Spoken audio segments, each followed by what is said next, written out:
Hi, book friends. This book is called Go to Sleep, Groundhog. It's about Groundhog Day. And Groundhog Day is a day that we use to predict the coming of spring or if winter is going to last a little longer. Are you ready to read the story with me? Okay. Well, here we go.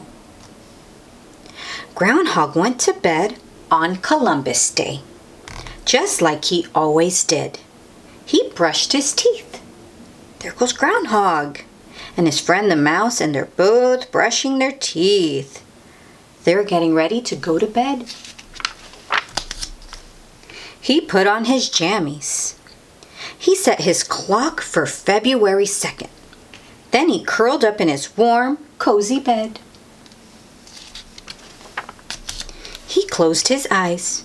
He tossed and turned, but he couldn't get to sleep. Finally, he got out of bed. He peered at his clock. 1/2 October. Groundhog poked his nose outside his burrow. The moon was full. "I'll just go for a little walk," he said. "Maybe that will make me sleepy." Groundhog went outside. He saw things he'd never seen before. Raggedy scarecrows and grinning jack-o'-lanterns. Children dressed up like pirates, cowboys, and princesses. Wow! What holiday is it? Halloween! Ooh, so much fun on Halloween. Oh, look at Groundhog. He is amazed. Halloween witch flew down. "What are you doing up?" she said. "It's almost winter. You should be in bed." Witch flew Groundhog home on her broomstick. She tucked him in.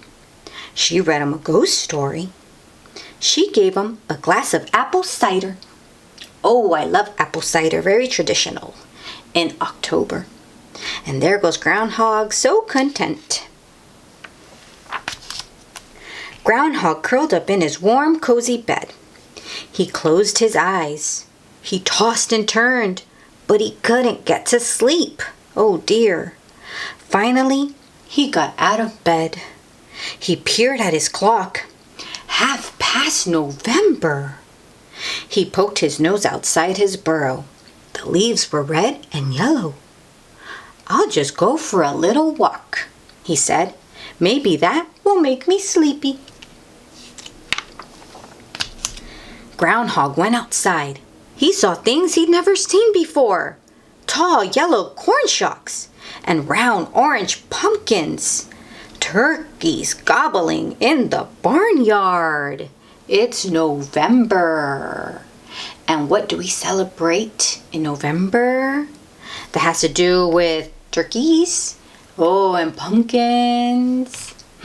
Thanksgiving. Oh, and there goes Groundhog, looking at the turkeys. What are you doing up?" Turkey said. "It's almost winter.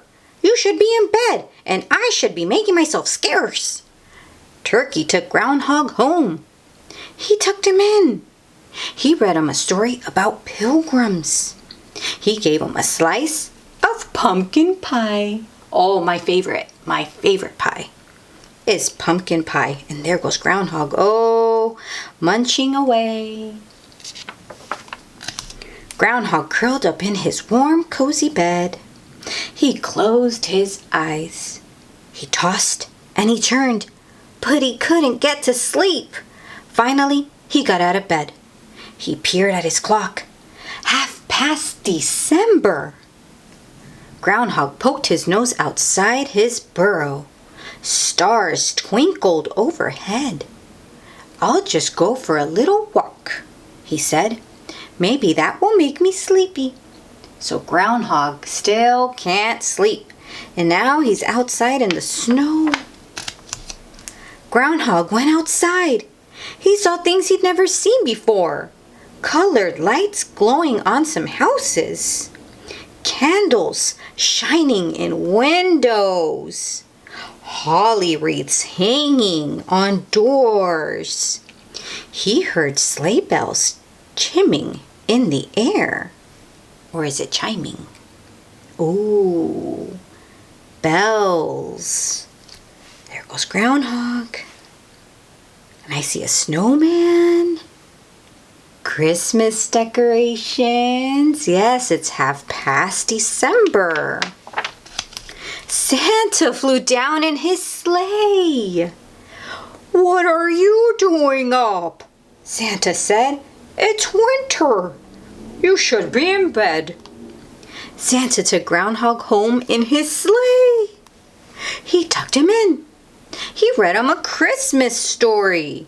He gave him a glass of milk and a cookie. Oh, the best combination. Milk and cookies. There goes Santa, tucking Groundhog in. Groundhog curled up in his warm, cozy bed at last. He closed his eyes. He didn't toss, and he didn't turn. And soon he fell asleep. Bring!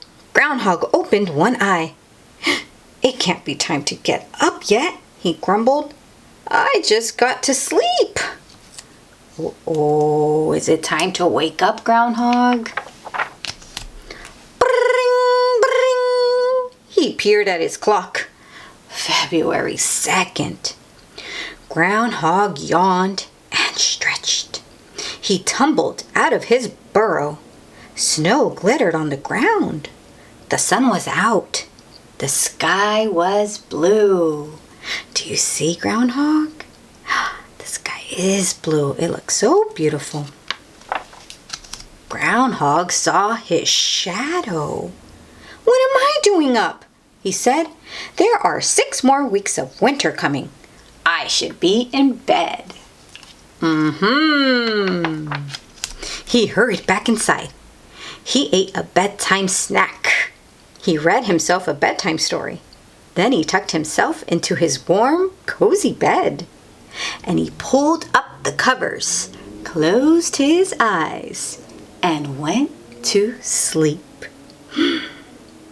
He read a book about the garden.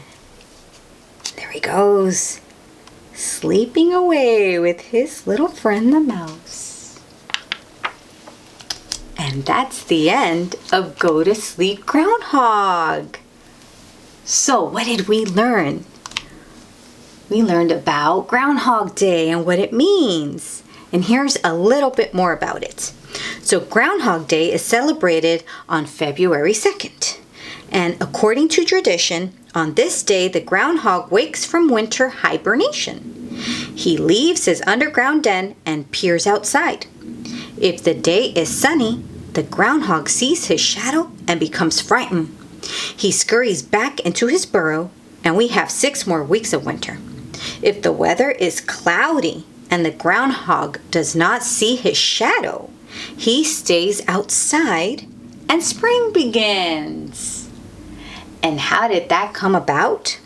Well, in the days before weather satellites and television, it was hard for farmers to know when the harsh winter was over, so they could plant their crops. There are many superstitions involving predicting the weather by animal behavior. In Europe, badgers, hedgehogs, and bears were used to forecast the coming of spring. When German settlers arrived in North America, they used the small furry groundhog, also known as a woodchuck, because it wakes from hibernation in February and is easily observed in the eastern United States and Canada. Wow! Groundhogs are rodents that belong to the marmot family. They live in underground burrows and hibernate in them from October to February. Their diet consists of tender green plants. They cannot really predict the weather. Oh, wow! But it does help us to know if it's going to be spring or not. How smart! Well, I really enjoyed this book. I thought it was really funny how Groundhog got up for all the holidays so he could see what they're about and enjoy them. Well, until next time, happy Groundhog Day!